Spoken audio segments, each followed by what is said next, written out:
Santiago, capítulo 1. Saludos de Santiago. Yo, Santiago, esclavo de Dios y del Señor Jesucristo, escribo esta carta a las 12 tribus, los creyentes judíos, que están dispersos por el mundo. Reciban mis saludos. Fe y constancia. Amados hermanos, cuando tengan que enfrentar problemas, considérenlo como un tiempo para alegrarse mucho, porque ustedes saben que siempre que se pone a prueba la fe, la constancia tiene una oportunidad para desarrollarse. Así que dejen que crezca, pues una vez que su constancia se haya desarrollado plenamente, serán perfectos y completos y no les faltará nada. Si necesitan sabiduría, pídansela a nuestro generoso Dios, y Él se la dará. No los reprenderá por pedirla. Cuando se la pidan, asegúrense de que su fe sea solamente en Dios y no duden, porque una persona que duda tiene la lealtad dividida y es tan inestable como una ola del mar que el viento arrastra y empuja de un lado a otro. Esas personas no deberán esperar nada del Señor. Su lealtad está dividida entre Dios y el mundo, y son inestables en todo lo que hacen. Los creyentes que son pobres pueden estar orgullosos porque Dios los ha honrado, y los que son ricos deberían estar orgullosos de que Dios los ha humillado. Se marchitarán como una pequeña flor de campo. Cuando el sol calienta mucho y se seca el pasto, la flor pierde su fuerza, cae y desaparece su belleza. De la misma manera, se marchitarán los ricos junto con todos sus logros. Dios bendice a los que soportan con paciencia las pruebas y las tentaciones, porque después de superarlas, recibirán la corona de vida que Dios ha prometido a quienes lo aman.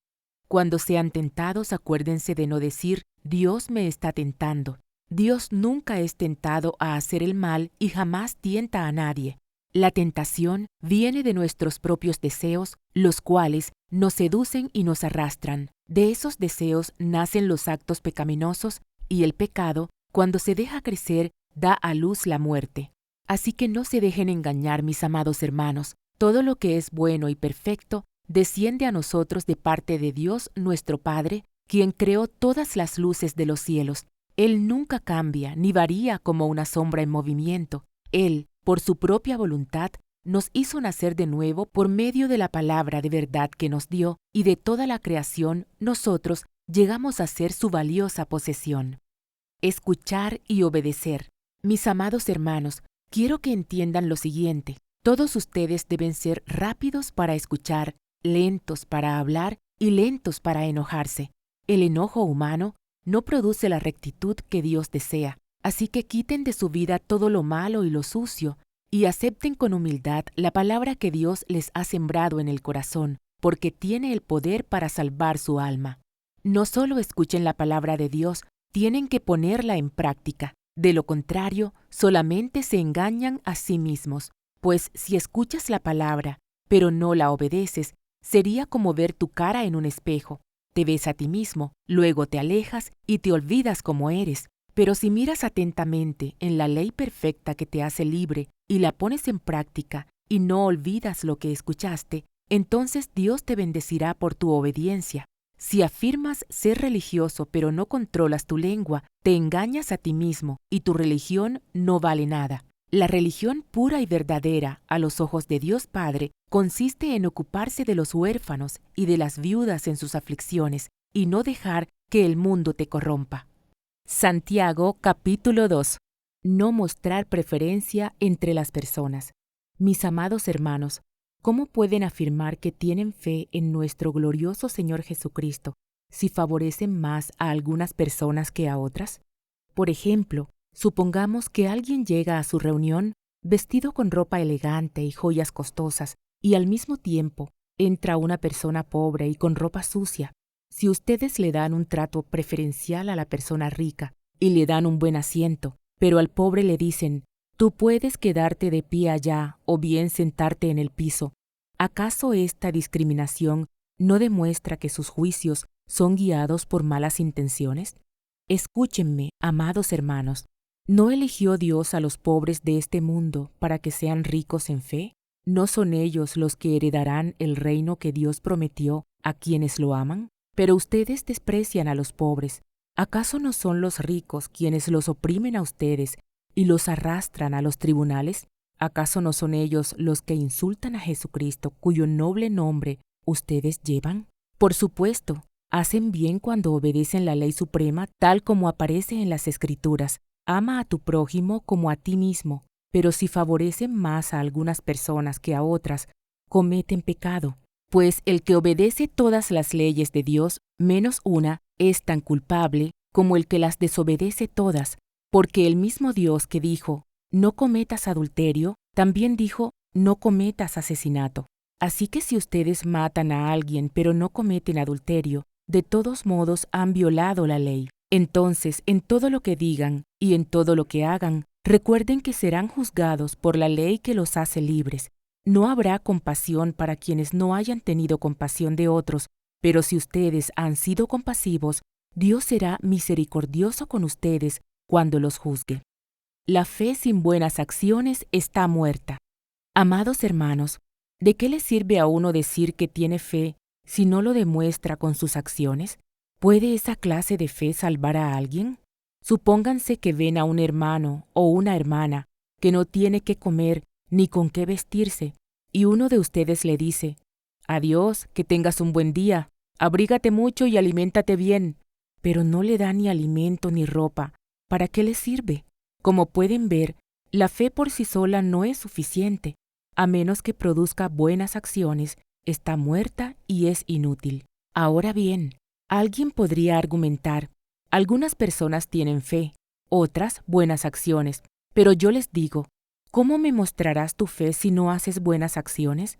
Yo les mostraré mi fe con mis buenas acciones. Tú dices tener fe porque crees que hay un solo Dios. Bien hecho. Aún los demonios lo creen y tiemblan aterrorizados. ¡Qué tontería! ¿Acaso no te das cuenta de que la fe sin buenas acciones es inútil? ¿No recuerdas que nuestro antepasado Abraham fue declarado justo ante Dios por sus acciones cuando ofreció a su hijo Isaac sobre el altar? Ya ves, su fe y sus acciones actuaron en conjunto. Sus acciones hicieron que su fe fuera completa. Y así se cumplió lo que dicen las Escrituras. Abraham le creyó a Dios, y Dios lo consideró justo debido a su fe. Incluso lo llamaron amigo de Dios. Como puedes ver, se nos declara justos a los ojos de Dios por lo que hacemos, y no solo por la fe. Rahab, la prostituta, es otro ejemplo. Fue declarada justa ante Dios por sus acciones cuando ella escondió a los mensajeros y los ayudó a regresar sin riesgo alguno por otro camino. Así como el cuerpo sin aliento está muerto, así también la fe sin buenas acciones está muerta. Santiago, capítulo 3. Control de la lengua. Amados hermanos, no muchos deberían llegar a ser maestros en la iglesia, porque los que enseñamos seremos juzgados de una manera más estricta. Es cierto que todos cometemos muchos errores, pues si pudiéramos dominar la lengua, seríamos perfectos, capaces de controlarnos en todo sentido. Podemos hacer que un caballo vaya a donde queramos si le ponemos un pequeño freno en la boca. También un pequeño timón hace que un enorme barco gire a donde desee el capitán, por fuertes que sean los vientos. De la misma manera, la lengua es algo pequeño que pronuncia grandes discursos. Así también, una sola chispa puede incendiar todo un bosque, y la lengua es una llama de fuego, es un mundo entero de maldad que corrompe todo el cuerpo. Puede incendiar toda la vida porque el infierno mismo la enciende. El ser humano puede domar toda clase de animales, aves, reptiles y peces, pero nadie puede domar la lengua. Es maligna e incansable, llena de veneno mortal. A veces alaba a nuestro Señor y Padre, y otras veces maldice a quienes Dios creó a su propia imagen. Y así, la bendición y la maldición salen de la misma boca. Sin duda, hermanos míos, eso no está bien. ¿Acaso puede brotar de un mismo manantial agua dulce y agua amarga? ¿Acaso una higuera puede dar aceitunas o una vid higos? No, como tampoco puede uno sacar agua dulce de un manantial salado. La verdadera sabiduría proviene de Dios. Si ustedes son sabios y entienden los caminos de Dios, demuéstrenlo viviendo una vida honesta y haciendo buenas acciones con la humildad que proviene de la sabiduría. Pero si tienen envidias amargas y ambiciones egoístas en el corazón, no encubran la verdad con jactancias y mentiras, pues la envidia y el egoísmo no forman parte de la sabiduría que proviene de Dios.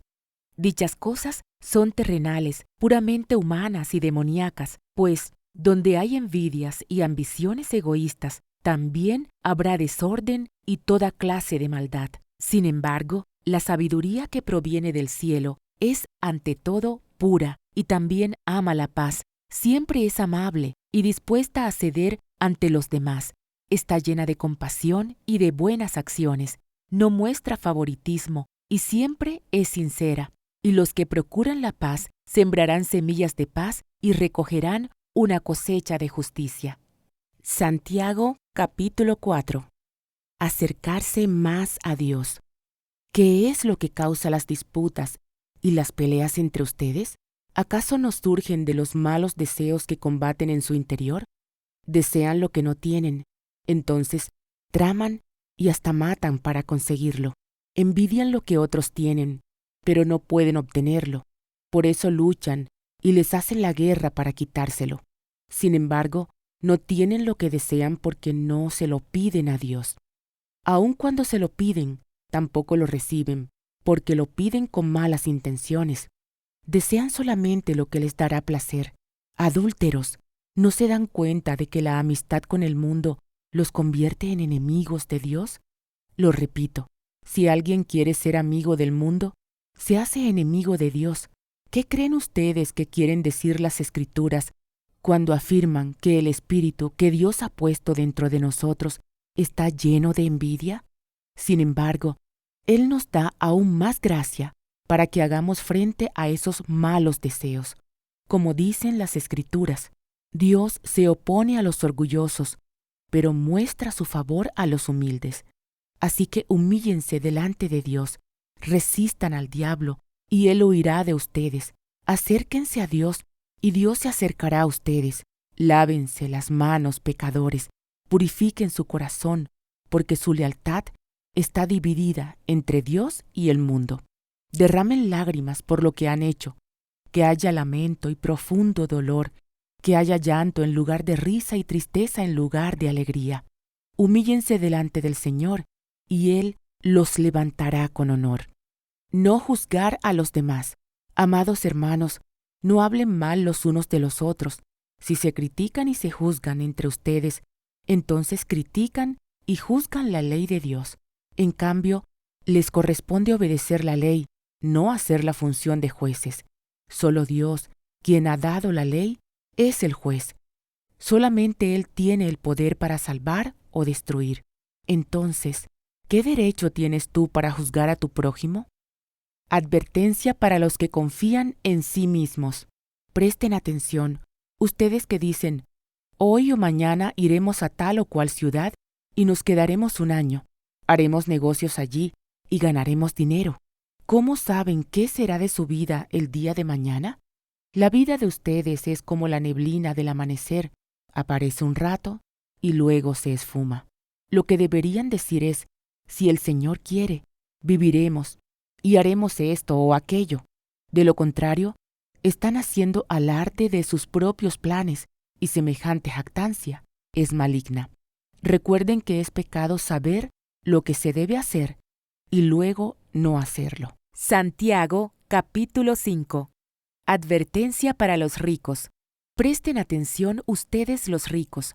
Lloren y giman con angustia por todas las calamidades que les esperan. Su riqueza se está pudriendo y su ropa fina son trapos carcomidos por polillas. Su oro y plata han perdido su valor. Las mismas riquezas con las que contaban les consumirán la carne como lo hace el fuego. El tesoro que han acumulado se usará como evidencia contra ustedes el día del juicio. Así que escuchen, oigan las protestas de los obreros del campo, a quienes estafaron con el salario. El dinero que no les pagaron clama en contra de ustedes. Los reclamos de quienes les cosechan sus campos han llegado a los oídos del Señor de los ejércitos celestiales. Sus años sobre la tierra los han pasado con lujos, satisfaciendo todos y cada uno de sus deseos. se han dejado engordar para el día de la matanza, han condenado y matado a personas inocentes que no ponían resistencia. Paciencia y perseverancia. Amados hermanos, tengan paciencia mientras esperan el regreso del Señor. Piensen en los agricultores que con paciencia esperan las lluvias en el otoño y la primavera. Con ansias esperan a que maduren los preciosos cultivos. Ustedes también deben ser pacientes. Anímense, porque la venida del Señor está cerca. Hermanos, no se quejen unos de otros, o serán juzgados. Pues miren, el juez ya está a la puerta. Amados hermanos, tomen como ejemplo de paciencia durante el sufrimiento a los profetas que hablaron en nombre del Señor. Honramos en gran manera a quienes resisten con firmeza en tiempo de dolor. Por ejemplo, han oído hablar de Job, un hombre de gran perseverancia. Pueden ver cómo al final el Señor fue bueno con él, porque el Señor está lleno de ternura y misericordia. Pero sobre todo, hermanos míos, nunca juren por el cielo, ni por la tierra, ni por ninguna otra cosa. Simplemente digan sí o no, para que no pequen y sean condenados. El poder de la oración. ¿Alguno de ustedes está pasando por dificultades? Que ore.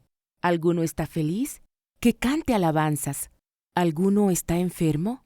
Que llame a los ancianos de la iglesia para que vengan y oren por él y lo unjan con aceite en el nombre del Señor.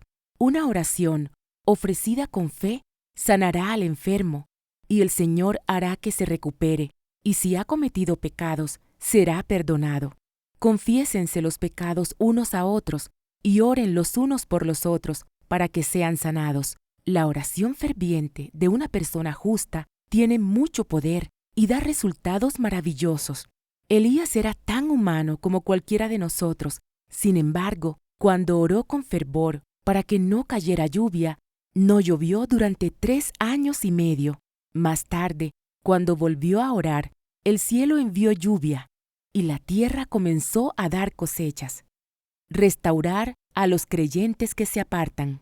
Mis amados hermanos, si alguno de ustedes se aparta de la verdad y otro lo hace volver, pueden estar seguros de que quien haga volver al pecador de su mal camino salvará a esa persona de la muerte y traerá como resultado el perdón de muchos pecados.